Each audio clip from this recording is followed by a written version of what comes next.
Families உப்பு போட்டு அது மேலே வெயிலில் நிற்க சொன்னீங்க, நின்ன ஃபேமிலிஸ். ஃபேமிலிஸ் உடம்பு முழுக்க மிளகா பொடியை தேய்ச்சி சொன்னீங்க, தேய்ச்ச ஃபேமிலிஸ். ஃபேமிலிஸ் நைட்டு போய் பிரியாணி சாப்பிட சொன்னீங்க, சாப்பிட்ட ஃபேமிலிஸ். ஃபேமிலிஸ் பேக்கரியில் போய் கேக் சாப்பிட சொன்னீங்க, சாப்பிட்ட ஃபேமிலிஸ். எனக்கு சப்போர்ட் பண்ணுங்க ஃபேமிலிஸ், சப்ஸ்கிரைப் பண்ணுங்க ஃபேமிலிஸ் இப்படின்னு சொல்லி இன்ஸ்டாகிராம்லையும் யூடியூப்லையும் வீடியோக்களை போட்டு பார்வையாளர்களை கிட்டத்தட்ட யூடியூப்பில் 29 லட்சம் பார்வையாளர்கள், இன்ஸ்டாகிராமில் 7 லட்சம் பின்தொடர்பாளர்னு சொல்லி அதிகரித்த ஒரு நபர் தான் கொடுவாய் அன்பு அப்படிங்கிற 15 வயசு பையன்.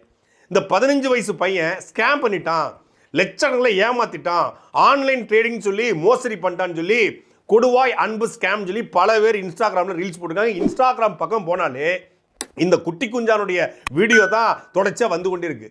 இவன் யார் என்னன்னு விசாரித்து பார்த்தா தாவேகாவுடைய அடுத்த மாவட்டத்தில் வர்றதுக்கான எல்லா தகுதியும் உள்ள ஒரு நபர். விஜயனுடைய வெறித்தனமான ரசிகர்களில் இவனும் ஒருத்தன். ஏன்னா 15 வயசு பையன் விஜய் ரசிகரா, அவன் கட்சியில் இருக்கக்கூடிய 90 விழுக்காடு நபர்கள் இந்த மாதிரியான ஆட்கள் தான் அப்படிங்கிறது இவன் ஒரு எடுத்துக்காட்டு. இந்த பையன் என்ன பண்ணியிருக்கான் அப்படின்னா ஒரு பெரிய சம்பவத்தை, ஒரு பிரளயத்தை பண்ணியிருக்கிறான். இவன் எல்லா வீடியோலையும் ஃபேமிலிஸ் இதுதான் என்னோட கடைசி வீடியோ ஃபேமிலிஸ், இனிமேல் என்னோட வீடியோ வராது ஃபேமிலிஸ் அப்படிமா. இந்த குரலை எங்கேயோ கேட்ட மாதிரி இருக்கே அப்படின்னா இதுதான் என்னுடைய கடைசி படம், இனிமேல் படம் வராது அப்படிங்கிற அந்த டோனுடைய சின்ன வடிவம் தான் இதுதான் என்னுடைய கடைசி வீடியோ ஃபேமிலிஸ்.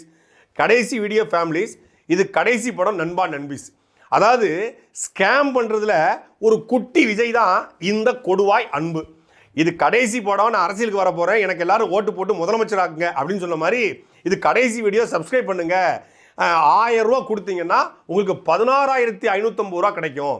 இந்த மாதிரி ட்ரேடிங் ஆப்பில் நான் இன்வெஸ்ட்மெண்ட் பண்ண போய் தான் இப்போ நான் பைக் வாங்கியிருக்கேன்.